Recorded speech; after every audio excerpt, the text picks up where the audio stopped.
Right, గత 2 రోజుల నుంచి కురుస్తున్నటువంటి భారీ వర్షాలతో భాగ్యనగరం అతలాకుతలం అవుతుందని చెప్పొచ్చు.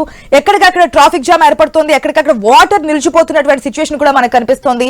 ప్రభుత్వం ఎన్ని చర్యలు తీసుకున్నప్పటికీ కూడా గత 2 రోజుల నుంచి కురుస్తున్న వర్షం దాటికి ఎక్కడికక్కడ ట్రాఫిక్ జామ్ అయిపోవడం గానీ, ఇబ్బందులు పడడం గానీ ఇవన్నీ చూస్తున్నాం. ఇంకా 4 రోజులు ఇదే సిచ్యువేషన్ ఉంటుందంటూ కూడా వాతావరణ శాఖ హెచ్చరికలు జారీ చేస్తున్నటువంటి నేపథ్యంలో అధికారులు కూడా అప్రమత్తం అయ్యారు. కుండపోత వర్షంతో నగరంలో జనజీవనం స్తంభించిపోయిందని చెప్పొచ్చు. జీడిమెట్ల, గాజుల రామారం, సుచిత్ర, కొండపల్లి, కుద్దుల్లాపూర్, మల్లాపూర్, నాచారం, హబ్సీగూడ, తార్నకల్లో కూడా భారీ వర్షం బీభత్సం సృష్టిస్తోంది. Kondapur, Gachibowli, Madhapur, Banjara Hills, Jubilee Hills, Panjagutta, Ameerpet, SR నగర్లలో వర్షం ఎడతెరిపినివ్వట్లేదు. ఇక భారీ వర్షానికి రోడ్లపై భారీగా వర్షపు నీరు కూడా చేరడంతో వాహనదారులు తీవ్ర ఇక్కట్లు ఎదుర్కొంటున్నారు. భారీ వర్షంతో నాలాలు నిండుగా ప్రవహిస్తున్నాయి. లోతట్టు ప్రాంతాలన్నీ కూడా జలమయమయ్యాయి.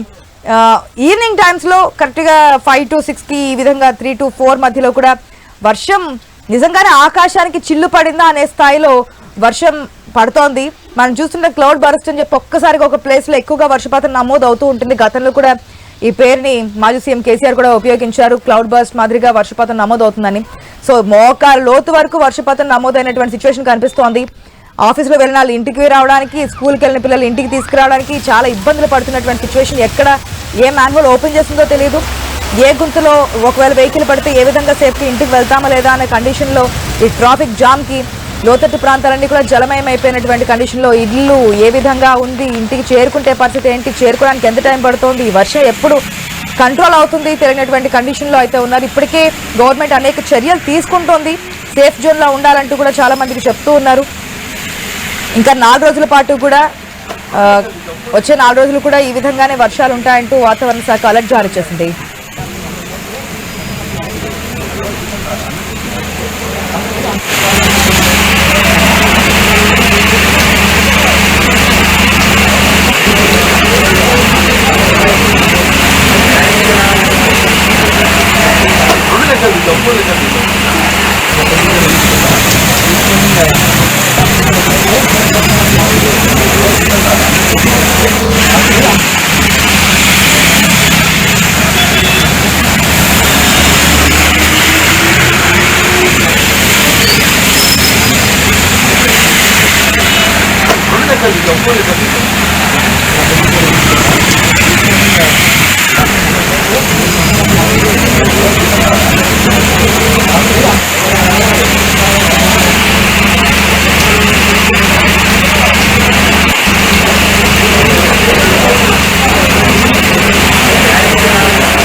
హైదరాబాద్ లో నిజంగానే ఆకాశానికి చిల్లు పడిందా అనే విధంగా కుండపోత వర్షపాతం నమోదవుతున్నటువంటి సిచ్యువేషన్. భారీగా రోడ్లపైకి వర్షపు నీరు చేరుకుని దీంతో వాహనదారులు ఇక్కట్లు పడుతున్నారు. మన స్క్రీన్ లో 3 ప్లేసెస్ సంబంధించిన అప్డేట్స్ చూస్తున్నాం. 1 మల్కాజ్గిరి, 2 తార్నక, 3 సికింద్రాబాద్.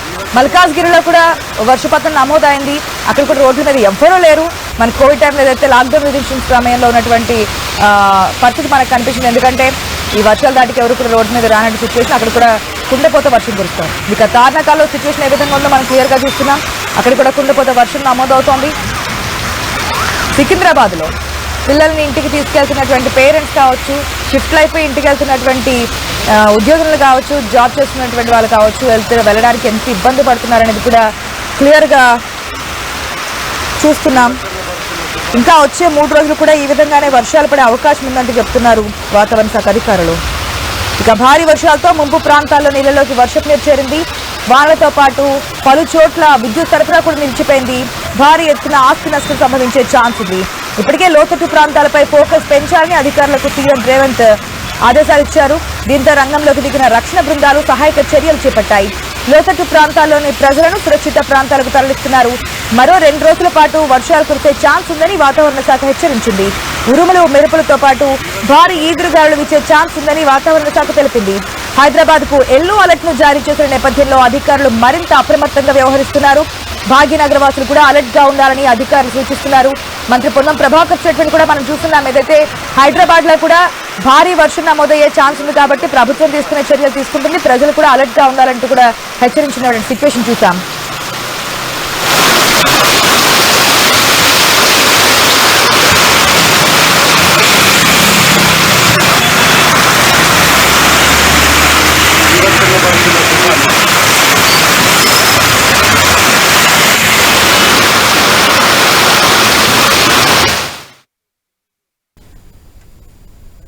ఈ సీజన్ లో ఒక్కరోజు వర్షానికే హైదరాబాద్ లోని పలు ప్రాంతాలు జలమయమయ్యాయని చెప్పొచ్చు. అటు బేగంపేట కావచ్చు, రసూల్పుర కావచ్చు, ఈ ప్రాంతాలు మొత్తం కూడా కకావికలమైపోయాయి. వర్షం వెలిసినా కూడా పరిస్థితుల్లో మార్పు లేదు. పైగా కాలనీ నుంచి ఐ న్యూస్ ప్రతినిధి ప్రవీణ్ అందిస్తున్న గ్రౌండ్ రిపోర్ట్ చూద్దాం. కొన్ని రోజులుగా ముఖం చాటేసిన వర్షాలు ఒక్కసారిగా నిన్న రాత్రి కురిసిన వర్షానికి హైదరాబాద్ మొత్తం అతలాకుతలమైందని తెలుస్తుంది. ఏదైతే మనం బేగంపేట దగ్గర ఉన్నటువంటి షాపింగ్ సెంటర్ చూస్తున్నామో నగరం జలాశయం అయింది. ఒక్కసారిగా దంచుకొట్టడంతో పలు కాలనీలు, రోడ్లు, చెరువులను తలపిస్తున్నాయి. హైదరాబాద్ లోతట్టు ప్రాంతాల్లో వరద బీభత్సం సృష్టించింది. ఇక ఎప్పటిలాగే వాహనదారులు కూడా ట్రాఫిక్ కష్టాలు పడుతున్నారు. అదేవిధంగా సికింద్రాబాద్, బేగంపేట, రసూల్పుర ఏరియాలో లోతట్టు కాలనీలన్నీ వానా నీటితో నిండిపోయాయని చెప్పాలి. అదే కొన్ని ప్రాంతాల్లో నడుముల వరకు కూడా వరద వస్తున్నట్టుగా తెలుస్తుంది, మనం చూస్తూ ఉన్నాం. అయితే ఏదైతే ఈ యొక్క ప్యాట్నీ సెంటర్ దగ్గర ఉన్నటువంటి ఈ యొక్క ఏదైతే ఈ కాలనీ ఉంటుందో ప్యాట్నీ సెంటర్తో పాటు అదేవిధంగా రసూల్పురలో ఉన్నటువంటి ఈ యొక్క కాలనీలో మనం ఇప్పుడు ఉన్నాము. ఆ యొక్క నాల పొంగడం చేత సికింద్రాబాద్ పైగా కాలనీ ఏదైతే ఉందో ఆ పైగా కాలనీలో మనం ఉన్నాము, చూసుకుంటున్నాము. ఇళ్లకు మొత్తం టోటల్గా నీరు చేరిన పరిస్థితులను అయితే మనం గమనిస్తున్నాము. ఎక్కడ చూసినా వరద నీటితో నిండిపోయింది. మనం ఇప్పుడు మోకాల లోతు నీళ్ళలో కూడా ఈ యొక్క అయితే ఇంట్లోకైతే వెళ్తూ ఉన్నాము. ఇక చూసుకుందాం, ఇంకా లోపలికి వెళ్ళిన తర్వాత కూడా చూద్దాం ఇంకా ఎలా ఉంది పరిస్థితి, ఎలా ఉంది అది అయితే తెలుసుకునే ప్రయత్నం అయితే చేద్దాం. కెమెరామెన్ విజువల్లో చూపిస్తున్నట్టుగా కూడా మొత్తం టోటల్గా అయితే మనం ఇప్పుడు లోపల చూసుకుంటే ఇదంతా హాల్. ఇక్కడ కనబడుతున్నటువంటిది ఏదైతే ఉంటుందో ఇది మొత్తం టోటల్గా హాల్కు సంబంధించింది. హాల్లో ఎక్కడ చూసినా కూడా అయితే నీటితో నిండిపోయింది. ఇక్కడ మనం పై వరకు కూడా చూస్తూ ఉన్నాం. పై వరకు మొత్తం టోటల్గా అయితే 6 ఫీట్ల వరకు కూడా నీళ్ళు వచ్చిన అయితే దాఖలు కూడా ఇక్కడ కనబడుతున్నాయి. మార్క్ చేసినట్టు కూడా కనబడుతుంది. కాబట్టి మొత్తం టోటల్గా 6 ఫీట్ల వరకు నీళ్లు చేరుకుంది. నీరు చేరుకున్న క్రమంలో ఈ హాల్ మనం ఎక్కడైతే చూస్తున్నామో ఈ ఇంట్లో ఉన్నటువంటి టీవీ ప్రాంతం మొత్తం కూడా మునిగిపోయింది. ఇక్కడ వర్షంలో చూస్తున్నాం మనం సోఫా సీట్లతో సహా సోఫా సీట్లు, కుర్చీలు మొత్తం టోటల్గా ఆ నీటి మునుగుకు మొత్తం కారణమైందని చెప్పాలి. ఇదంతా వర్షం కారణంగా ఈ యొక్క నాలా ఏదైతే పక్కనే నాలా ఉంటుందో ఈ ఫైగా కాలనీలో ఉండేటటువంటి ఆ యొక్క నాలా ఏదైతే కట్టడం హైడ్రా వాళ్ళు కూల్చినటువంటి క్రమం లోపల ఆ నాలా నుండి ఒక్కసారిగా నీళ్లు రావడం జరిగింది. నీళ్ళు వచ్చిన క్రమం లోపల ఇది మొత్తం చూసుకుంటే ఈ కాలనీ మొత్తం జలాశయం అయిపోయింది.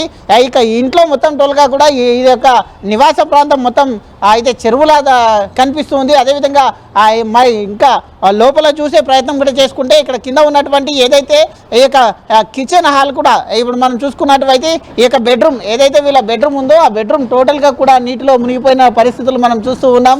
ఆ బెడ్రూమ్ మొత్తం బెడ్తో సహా అక్కడ ఉన్నటువంటి వాళ్ళ బట్టలు ఏవైతే యూజ్ చేస్తారో ఆ బట్టలు కూడా మొత్తం టోటల్గా నానిపోయి చెల్లా చెదరంగా పడి ఆ దాంట్లో మొత్తం టోటల్గా కొట్టుకుపోయిన పరిస్థితులు అయితే మనం చూస్తూ ఉన్నాం.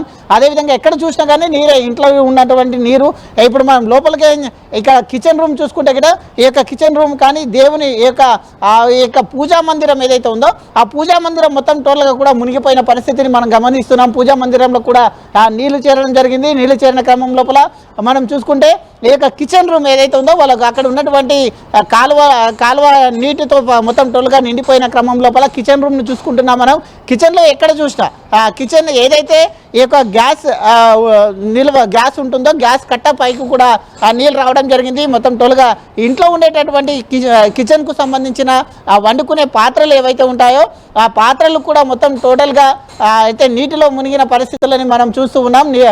ఎక్కడ చూసుకున్నా కానీ ఇక కిచెన్లో ఉండేటటువంటి ఏ ఒక్క పాత్ర కూడా లేకుండా అయితే ఆ నీటిలో కొట్టుకుపోయిన పరిస్థితుల్లో అయితే మనము గమనిస్తూ ఉన్నాం. అదేవిధంగా మొత్తం టోటల్గా ఎక్కడ చూసినా నీటితో నిండి దుర్గంధమైన స్మెల్ కూడా వస్తూ ఉంది. అనేక విధమైన బురదతో కూడుకుని మొత్తం టోటల్గా నీళ్ళతో నిండి ఉంది. మనం చూసుకుంటే ఈ యొక్క ఇంటి పరిస్థితి ఈ విధంగా ఉంది. మొత్తం టోటల్గా ఎక్కడ చూసినా కానీ మోకాల లోతు నీళ్ళు ఇంకా ఉన్నాయి. పెద్ద పెద్ద మోటార్లు ఏవైతే ఉంటాయో ఆ మోటార్లను పెట్టేసి జనరేటర్ సహాయంతో ఈ నీటిని మొత్తం టోటల్గా కూడా బయటికి తరలిస్తున్నారు. మరోవైపు చూసుకుంటే మొత్తం టోటల్గా కాలనీలో ఉండేటటువంటి ఈ యొక్క ఇంట్లో ఉండేటటువంటి నీళ్ళని మొత్తం టోటల్గా బయటికి పంపించే ప్రయత్నం అయితే చేస్తున్నారు. అయితే మొత్తం టోటల్గా కోల్పోయాం. సర్వస్వం మొత్తం టోటల్గా ఈ దాంట్లో ఉండేటటువంటి ఏవైతే వాడుకునే వస్తువులు ఉంటాయో ఆ వస్తువులను కూడా కోల్పోయామంటూ కూడా అయితే ఇక్కడ ఉన్న రెసిడెన్షియల్లో ఎవరైతే ఉంటారో వాళ్ళు మొత్తం చెప్తూ ఉన్నారు. నిన్న రాత్రి నుండి కాలనీలో ఉండేటటువంటి అందరినీ కూడా ఇక్కడ నుంచి తరలించడం జరిగింది. హైడ్రా అధికారులతో పాటు రెస్క్యూ టీంతో పాటు ఆ యొక్క మాన్సూన్ టీం ఏదైతే ఉంటుందో ఆ యొక్క మాన్సూన్ టీం కూడా వీళ్ళని అందరినీ కూడా రెస్క్యూ చేసేసి అయితే సురక్షిత ప్రాంతాలకు తరలించారు. ఎక్కడ చూసినా ఈ కాలనీ లోపల ఎక్కడ ఏ ఇల్లు చూసినా కానీ బురదమయంగా మారిపోయిందని చెప్పాలి. మొత్తం టోటల్గా నీటితో నిండినటువంటి ఆ ప్రాంతాలని మనం చూస్తున్నాం. కాలనీ లోపల కంటోన్మెంట్ సిబ్బంది కూడా ఈ యొక్క నీటిని తోడే కార్యక్రమం చేస్తూ ఉన్నారు. ఈ యొక్క పని మొత్తం టోల్గా మోటార్లు పెట్టేసి ఇక్కడ చూస్తున్నటువంటి మనం పెద్ద పెద్ద ఏవైతే మోటార్లు ఉన్నాయో ఆ మోటార్ల సహాయంతో ఈ నీటిని అంతా కూడా బయటికి పంపించేస్తున్నారు. ఎక్కడైతే నాలాలు ఉన్నాయో ఆ నాలాలకు కూడా రిపేర్ వర్కులు చేస్తున్నారు. అక్కడ ఉన్నటువంటి ఆ యొక్క నాలాలకు కూడా చెత్త చెదరం మట్టి వచ్చి చేరుకుంది కాబట్టి ఆ నాలాలను కూడా రిపేర్ చేస్తున్నటువంటి పరిస్థితి కూడా నెలకొందని చెప్పవచ్చు.